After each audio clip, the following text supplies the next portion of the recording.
Você conhece o termo história de pescador? É aquele famoso termo para quando uma história parece mentira ou apenas, quem sabe, exagerada. Hoje aqui na Fatos, vamos contar alguns casos que, de tão incríveis e surreais, parecem mentiras. Porém, são 100% verdadeiros. Seja bem-vindo a mais um quadro Mistério, feito com muito carinho pela equipe Fatos Desconhecidos. Meu nome é Maurício Santos. Então, vamos ao vídeo. Nosso primeiro caso é sobre o navio italiano SS Andrea Doria. A história aconteceu na década de 50, quando o barco era simplesmente o maior e mais rápido para o tamanho, e também o mais seguro de toda a Itália. Era literalmente um orgulho da nação. Um navio de luxo. Nele, os melhores artistas da Itália tinham feito em seu interior um verdadeiro quadro em branco, produzindo um incrível aspecto arquitetônico e artístico. Porém, não seria por nenhuma dessas coisas que o navio ficaria famoso. No dia 25 de julho de 1956, o barco Andrea Doria navegava pela costa leste dos Estados Unidos, em um clima não muito favorável para a navegação. A chuva estava pesada, o que criava uma névoa que tornava difícil a visibilidade do local navegado. O capitão resolve então diminuir a velocidade, esperando o clima melhorar para seguir viagem. Enquanto isso, um outro navio da Suécia, chamado SS Stockholm, em referência à capital desse país, navegava pelo mesmo local e acabou entrando também na região da névoa. Nenhum dos barcos sabia que o outro estava por lá. E para piorar a situação, nenhuma equipe acreditou no que o radar apontava. Geralmente, quando um barco vê uma outra embarcação em seu radar, é normal que eles entrem em contato pelo rádio. Às 11h10 daquela noite, os dois barcos acabaram descobrindo que estavam próximos um do outro, mas não de uma maneira muito legal.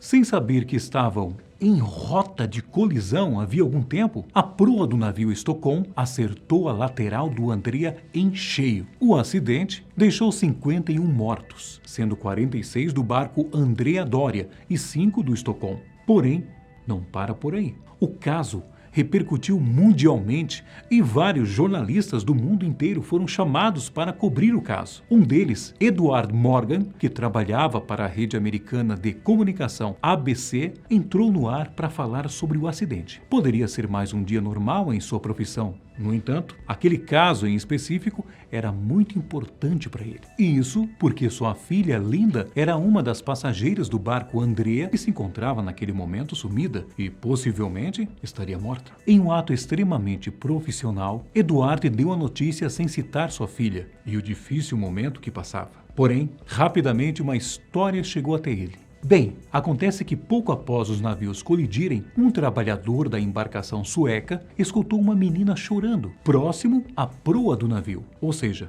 exatamente no lugar que havia se chocado com um barco italiano. O que tinha acontecido foi um verdadeiro milagre. A ponta do navio entrou exatamente debaixo da cama da menina, assumindo o lugar do chão. Logo após o acidente, o capitão do Stockholm deu ré e assim a menina saiu relativamente ilesa em cima do barco que havia acabado de se chocar contra o seu. Eu digo relativamente porque o único machucado que a garota teve foi um braço quebrado, nada comparado à proporção do acidente. Ela ficou conhecida como a sobrevivente milagrosa e o seu pai, Edward, entrou no ar novamente para contar o que tinha acabado de acontecer. Uma história incrível, não é mesmo? Bom, continuando, o fato que vamos contar agora se passa em terra firme, porém não é menos irreal do que esse que acabamos de contar. Por sinal, segura aí que esse é bem macabro. Em um pequeno vilarejo na Indonésia, no dia 27 de abril de 1997, um homem caminhava em uma grande plantação de cana-de-açúcar, quando de repente ele tropeça em algo. Ele se levanta, olha para baixo e fica intrigado com o que vê. Uma grande pilha de sujeira estava ali, algo que parecia estar totalmente fora do contexto do local. Para ter uma ideia melhor do que se tratava, o homem teria que revirar essa pilha e até mesmo, quem sabe, cavar. Como ali não era sua propriedade, resolveu então voltar à sua vila e contar para o chefe do local o que tinha visto e sugerido para que ele fosse lá dar uma olhada. Então, o líder do do vilarejo,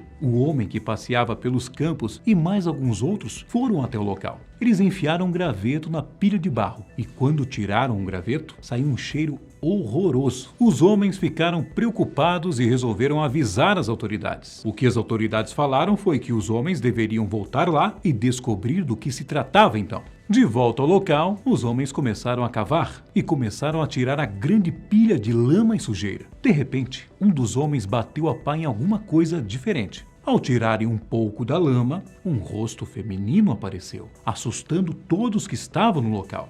Aparentemente, alguém tinha matado a moça e enterrado apenas o corpo, deixando a cabeça de fora e depois jogando por cima aquele monte de sujeira. Foi nesse momento apenas que a polícia resolveu aparecer. A mulher foi identificada como Dewey, de 14 anos. E após as primeiras investigações, descobriu-se que ela estava desaparecida fazia 3 dias, após sair de casa de manhã e não voltar mais. Rapidamente, um motorista daqueles carros conhecidos no Brasil como tuk-tuk procurou as autoridades policiais e contou que havia levado a menina para um local próximo aonde ela tinha sido encontrada. Conforme ele, a garota, no começo do caminho, estava meio estranha e não queria contar exatamente para onde estava indo, dando apenas uma direção a ser seguida. Apenas quase no final do percurso, e após muita insistência do rapaz, ela contou que estava indo ver o xamã, que seria uma espécie de bruxo, responsável por fazer feitiços benéficos ou malignos na vida das pessoas. A polícia, depois do testemunho desse rapaz, foi até o xamã. Ahmed Sariji tinha 42 anos na época.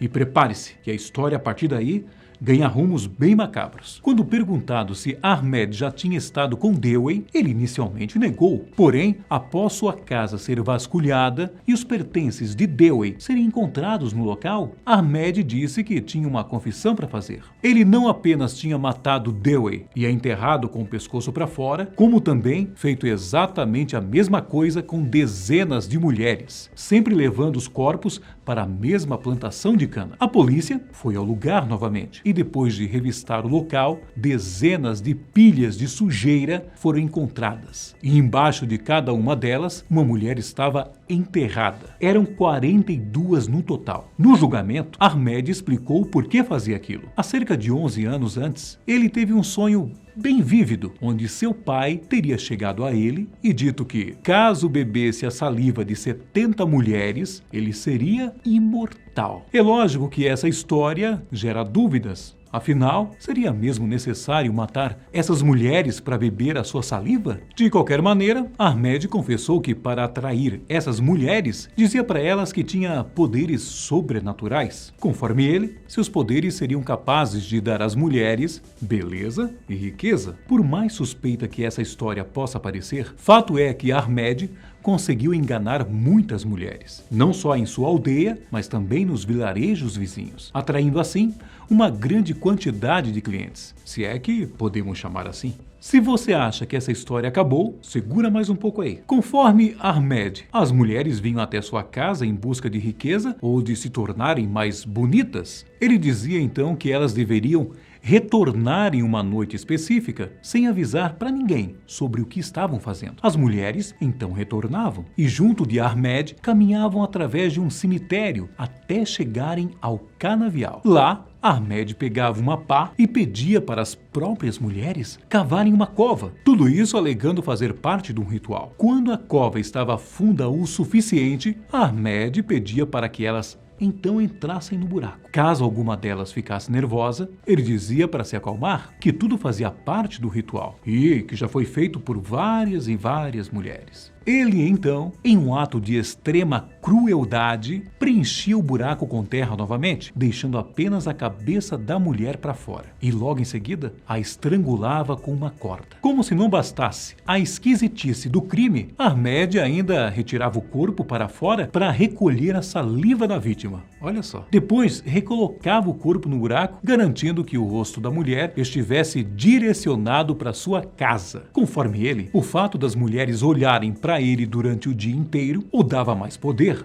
O único caso que tinha sido diferente foi o de Dewey, em que Ahmed contou com a ajuda de sua esposa. Segundo ele, Dewey estava relutante em ir. Então Ahmed pediu ajuda para sua mulher. O homem contou que ia matá-la e sua esposa, que até então não sabia o que o seu marido fazia, surpreendentemente concordou em ajudá-lo. Ela foi até a sala onde Dewey se encontrava e convenceu a jovem de que seria apenas um ritual e que Ahmed já havia feito isso muitas e muitas vezes. Pelo envolvimento nesse crime e também pelo fato do júri não acreditar que ela não sabia o que seu marido fazia, a esposa de Ahmed foi condenada à prisão perpétua. Ahmed foi executado em 2008 por fuzilamento. E então, o que achou do conteúdo de hoje? Diz pra gente se você quer ver mais desse tipo de vídeo. Eu fico por aqui. Até a próxima, um abraço e fiquem com Deus.